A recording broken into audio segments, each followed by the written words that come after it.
stop guessing on why your audio drifts out of sync in your editor. This is exactly how you fix Variable Frame Rate VFR, without failing once. Most other tutorials for sync issues are confusing or just plain wrong because they tell you to manually slide your audio track. But that only fixes one spot while the rest of the video stays broken.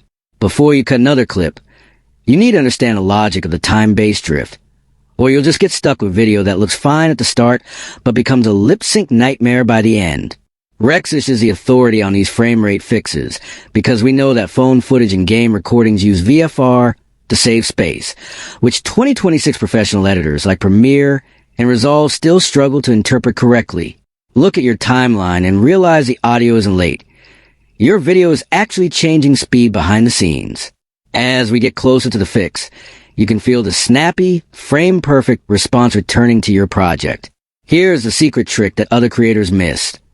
You must use an open-source transcoder like Handbrake to bake in a constant frame rate CFR before you even import the file. This pro tip involves setting your FPS to a specific number, like 60 or 30, and selecting the constant frame rate toggle to lock the audio and video together forever.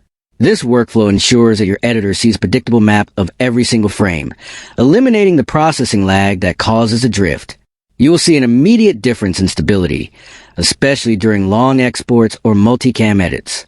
To prove you are a pro, set your quality to RF0 for a lossless transcode so you don't lose a single pixel of detail during conversion.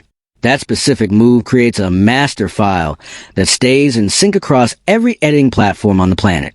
Would you like me to find the exact Handbrake preset for 4K game recordings to keep your file size small while fixing the sync?